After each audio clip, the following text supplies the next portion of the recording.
Ça va chérie, ça va? Chérie.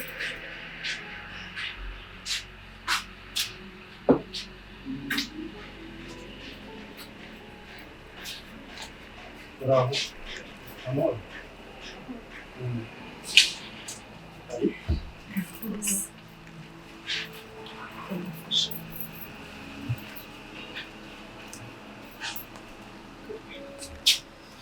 Vijana kule kama Yesu.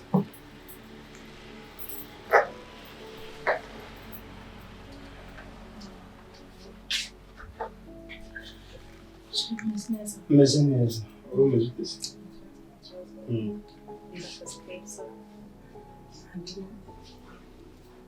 Umuvandimwe Twarita ni umunsi mwiza wanjye uribuka umwana akubwiye ko twarabuze kera twari twarabuze dushakisha ahantu zo twaramubuze nagiye kuri mudahiri mu kazi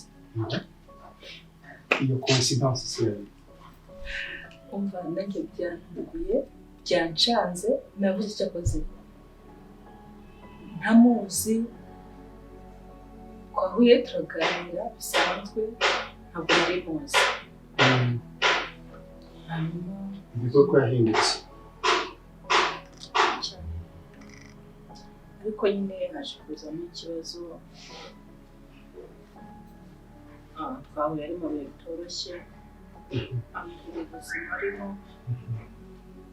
numva nanjye birambabaje kumva umwana mwiza nk'uyu kera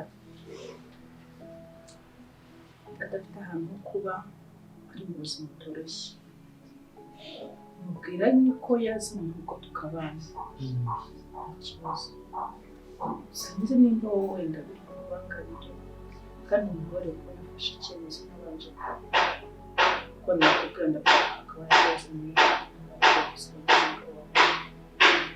No, it's fine. Njyewe nawe tugumye ntekereza ko umwanzuro wafata atari kuri ubangamiye ntabwo namusubiza inyuma kandi niba ari umwana wo mu muryango urumva umunsi neza warangiye yego bivuga ngo musaza wanjye mukuru w'ifura umwana we ni uko nakubwiraga ko tukaganiriza byari bintunga uburyo namwe ndakundana ariko urabona ko yakiri muto no kubera ko yabyibushye afite ikibuno kinini mu byibuho bigaragara ariko n'umwana ni uko yavumbutse umwana ubwo rero ambwira ngo ndakamusha pe birumvikana ni umwana wa famiye urumva nari umusingiza wawe basa neza nanjye ndi uncle wiwe Arita feel free at home wicare wiyumvemo ikaze hari mu rugo ntekereza ko ibintu byo shakira kwigana cyo nta kibazo wicare wumve utuje Imana ndamugisha kunyakira kandi verso kujya kubaho it's life n'ubuzima nyine kutabikora ariko ntabwo ubyemera ndetse n'ubwo ufite umugabo mwiza witonda atabyanga ndabona nta kibazo kandi bikumva ko uri umuntu wo muri famille ntabwo yabyanga nabikubwiye nanjye umunsi nakoreye mu rugo ntaho nigeze njya urako ujya ku kazi ariko nuko nanjye ngiye kugenda nabwiye na inkingi ambwira ko adahari atari hafi kandi namushakaga so niyo mpamvu ubona nageze uburyo bwo kujya ku kazi ufite nawe nashaka cyane kurusha ibindi tubaza ahubwo impamvu akazi ugakorera mu rugo impamvu narabikubaza niyo ngiye gusa ariko ugize icyo mfasha nawe concentrate cyane mu kazi nanabwiriwe ntabwo ariko nta kibazo kuva wajya sindasohoka hano nakore ahangaha hari ama-email nari musubmitinga ariko ntekereza ko nabo twavuganaga bamwe bashubije isabane biraza kugenda neza no it's okay urampa njyewe nirimo nakabaye nkwakira ariko nabugeze ubona umwanya oya amazi yo nayo ahubwo wakwakana ukabona icyo kurya tukabacana imishyitsi tukamuha ikaze. Reka ngende ahubwo sinjya nkareka ahantu uruhukira. It's fine. Tugende icyo kwereka.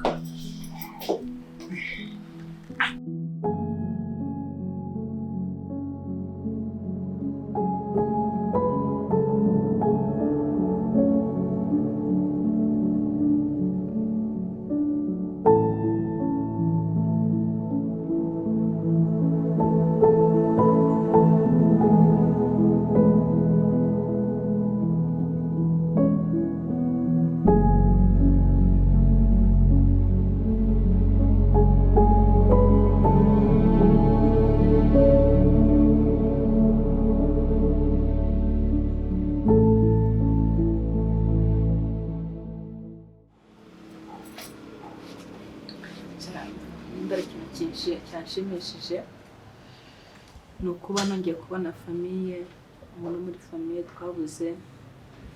Uzi ukuntu twagushakisha tukakubura, ariko ibaze dukorane ntazi ko uri umufamiliye.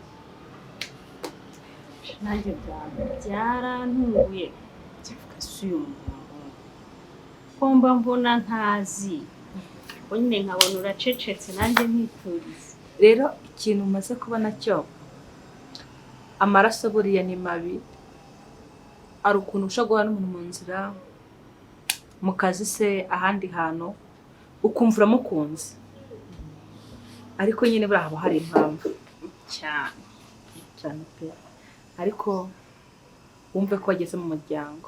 Ahubwo reka twe kuvuga byinshi. Divine, zanira umushyitsi cyo kunywa. Ariko nibagiye kuba icyo kunywa. Oya nta kibazo, nzi ne ko narangije kwiyakira ko nageze mu rugo.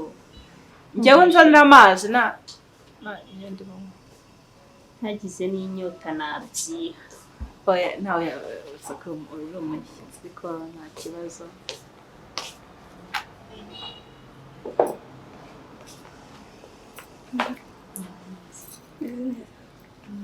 Musukire.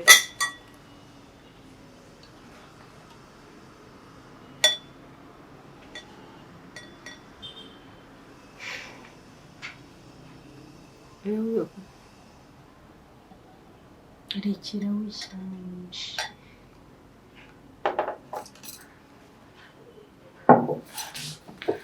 Njyewe byanze n'amazi mbariyo.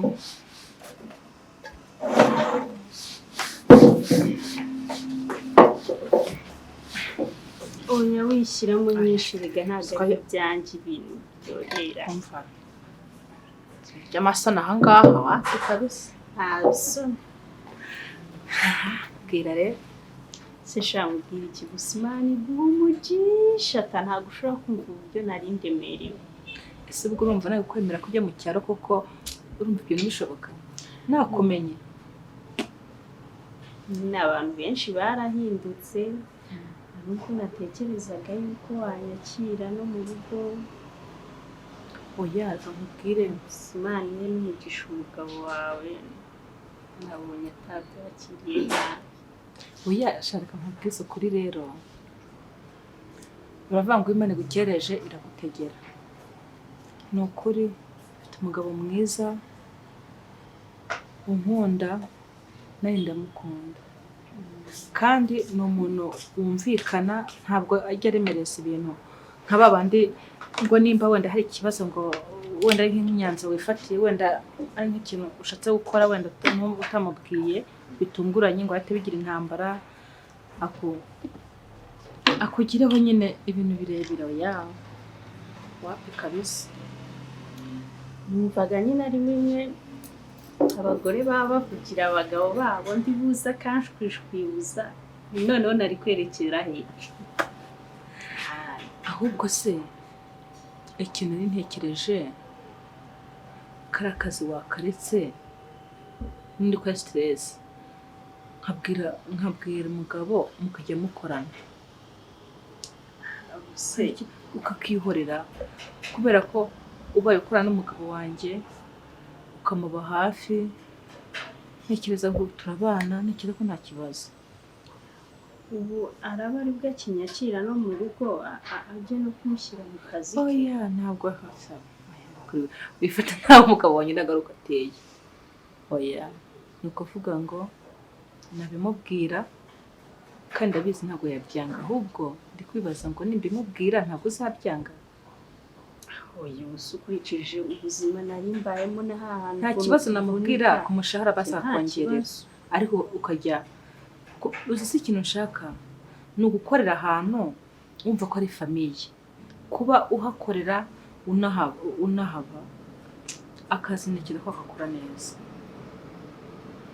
Niba yabyemera nta kibazo nyine, gusa ubwo njye numvaga wenda twaba uri kumushyiraho umutwaro mwinshi. Oya reka nkubwire, ahangaha ubaye ntabwo uba ukiri umushyitsi, uba musangwa. Nta nubwo kuvuga ngo waturutse ahandi kure, ubu wabaye wo mu rugo, ubu uri umwana wo mu rugo, ugomba kwisanzura aho ntari ugakora ibyo nagombye gukora byose, sibyo? Ntabwo nkubwiye ngo uzajye kuba uba umukozi wanjye ngo ujye ukoropa ukubure ko mfite umukobwa, ahubwo mu gihe ntahari ushaka kumushyira ibintu ku murongo. Nimba aribyo ushaka ko yakorera umukobwa ukamubwira uti bigenze ukukora uku nguku, mbese nshaka kugira ngo ujye wumva ko ari mu rugo, nanjye igihe ntahari sinkajya ngira ikibazo nikanga, njye numva ko nasize umukobwa. Sibyo? Nta kuza nkasanga ngo umugabo umunsi wose ntiyariye wakora ko ntahari. Kumubona hari tubwira ahantu ubu kuba yagutuma yatinye gutuma nyine wisanzura wumve ko nta kibazo. Nimba bakubwira ngo ibi ngibi umenye ngo biba bigutegura uku, umenye ngo bimeze gutya na gutya, sibyo? umpaye uburenganzira nta kibazo, byose nzajya mbikora. Icyo nzi cyo ni uko impamvu ndi kubikubwira ntabwo usuzugura, uri kumva mbona witonda.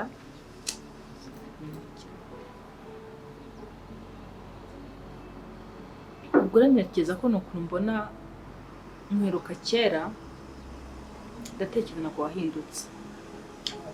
Neza ko ugifite imico myiza nk'iya kera utigeze uhinduka. N'ubuzima bw'aha hanze buragutrayininga ukaba muzima. Okay, sawa nta kibazo. Mbuko se ko tubisezeranye. Ahubwo kubera narushye kanje kurambikaho agasaya, nibyuka yenda n'umugoroba uranyereka no muri karitsiye. Nta kibazo bose, ahubwo duvijya kumwerekana aruhukira.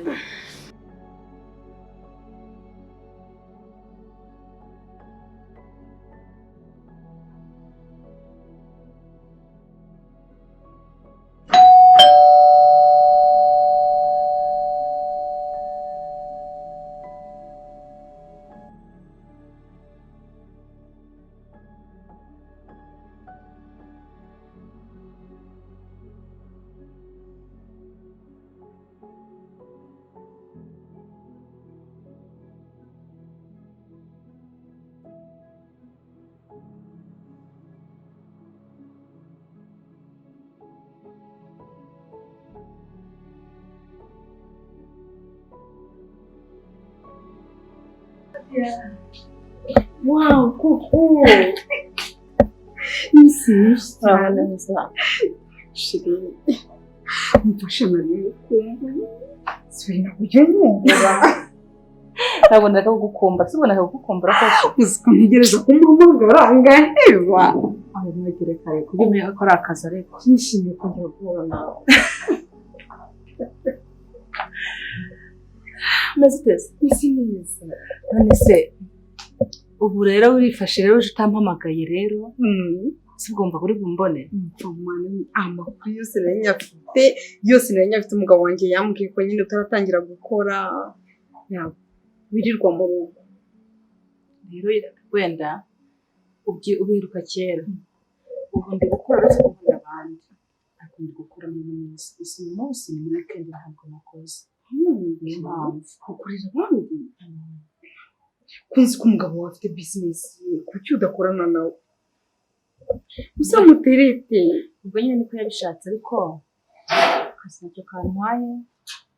Ndakora nyine icyo nangaga ni ukuca mu rugo kwirirwa uzi gusaba buri kimwe cyose ni ikibazo gikomeye cyane ugasaba ukagira no kuri kotegisi kubizwa ndabizi pe byose ahubwo wabaye intwari uzi kuba muri famiye y'iwanyu baguhamagara bakakubwira ngo dufite ikibazo cy'ibihumbi 5 cyangwa 10 ukwiye kubwira umugabo ngo ushire ngo runaka arambwiye ngo mu mafaranga bimuhereze ni ikibazo gikomeye cyane ahubwo ufashe umwanzuro w'abantu babagaho cy'uwo umugore w'intwari pe nyine ubundi ntabwo ari byiza ko uri umugore udakora ntabwo ari byiza kuko abagore muri iki gihe turashoboye kandi turashobotse erega buriya niyo ukora ntabwo umugabo agusuzugura nubwo wenda mu buryo bumwe cyangwa ubundi ibyo bibazo ariko akubahira ko ufite akazi aba abizi niyo ugishwe n'umugabo aba azi ko abo uzajya uzibeshaho ariko nta kazi atuvuga ati gukora bwake gikoho nabi akumva niwe ukugize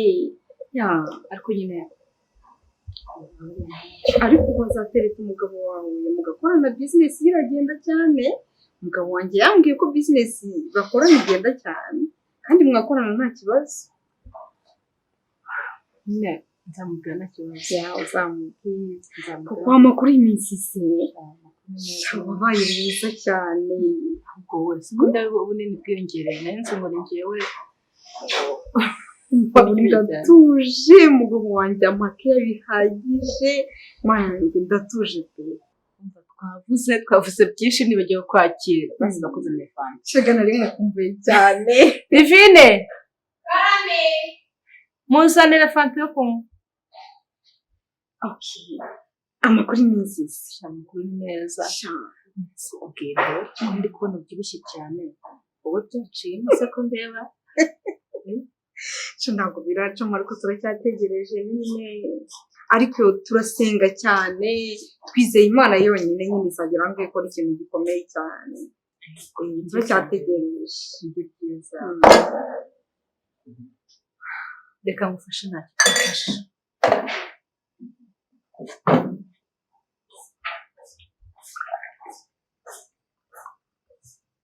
umukobwa agira amasoni ashaka gusukira ukabona aba yapolisi cyane reka ujye umenya kuri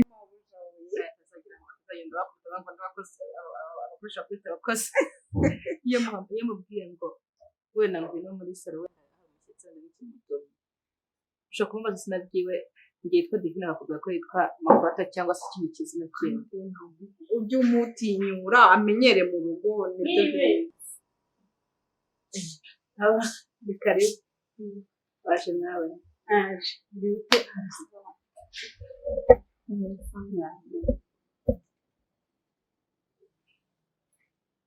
makuru meza nanjye nari nabasuye rero urushabone nakubwira ubu ngubu nari muvandimwe ni umwisengeniza wanjye ntikiri nabwo nakubwira izina rye n'iyivuga nawe yarakuze nitwa Rita umwana wa musaza ndakwishimiye cyane nanjye naje kubasura nari kuganira na Koko ntabwo nari muhereze yambwiraga amakuru y'aha ngaha yose nta kibazo karibu kakomeze kuzamuka nta kibazo reka mbeganira na Koko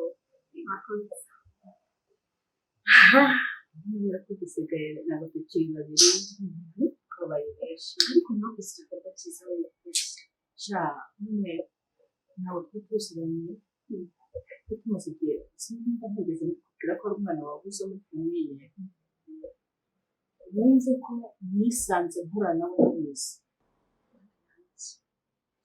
ambwira ibibazo yahuye nabyo ntazi ngo ninde ndamubaza uturuka he arambwira mubaza amazina y'ababyeyi be mubasha kumukasanga mu rugo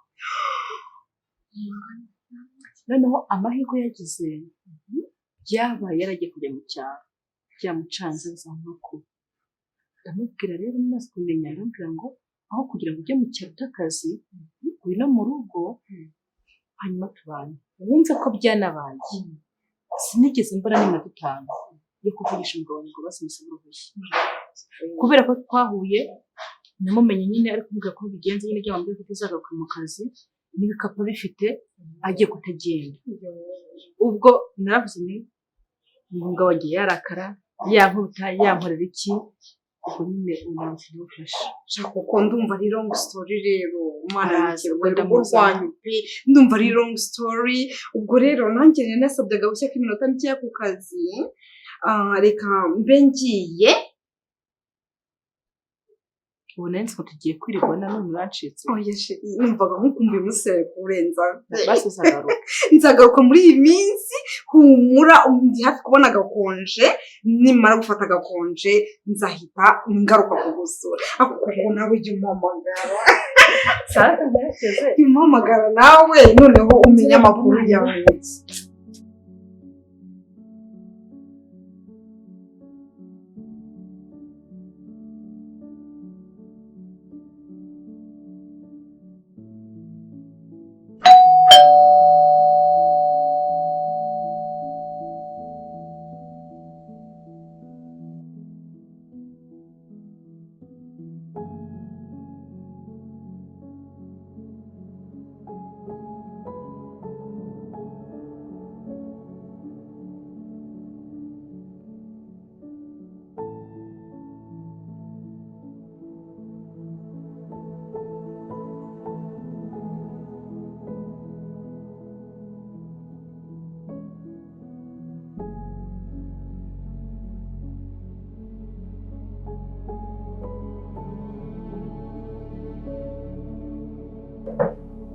Oui, entrez.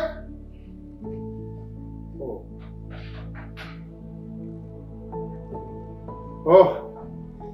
Yes, my brother in Hindi. Nanjye vuga kwa kundi twabivuga kera. Harya twavugaga?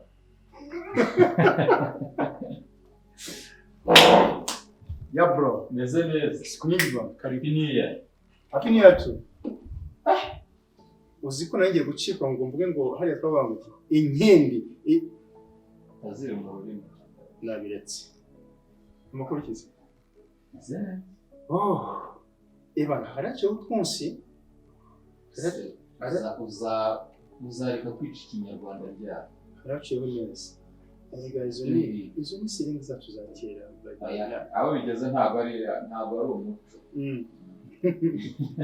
Okay, Nandi mumfata kave ariko karashaje. Ashajemo ko ni za vezo mu Butaliyani zimaze imyaka zitabitse ahantu. N'umuntu wakanzaniye rero. Yo hari ukukuze n'umuntu. Nugire ngo buriya iyo muri iyi myaka iyo yisomye wumva hari bwo. Imeze nk'amazi. Hariya cyakunda ndutemo se. Nuko waza ngo barya ngo papa n'umugatori. Yavuye. Amakuru iminsi neza. Wese sapa ameze neza. Hashize umunsi tutabonana. Numva nashaka gusukura cya kiganiro cyacu kiranye no ku extendinga business yacu. Ariko meanwhile Rita wasanga ari kuri TikTok w'abakobwa bacu iki gihe abibere kuri TikTok dore ko batwaye urukundo ruhande. Rita, oui, viens ici. rero sibo kabiri. Ndatoshe. Oh.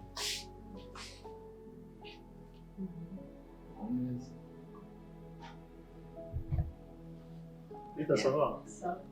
Wanzaniye kuri kantu di kwakira.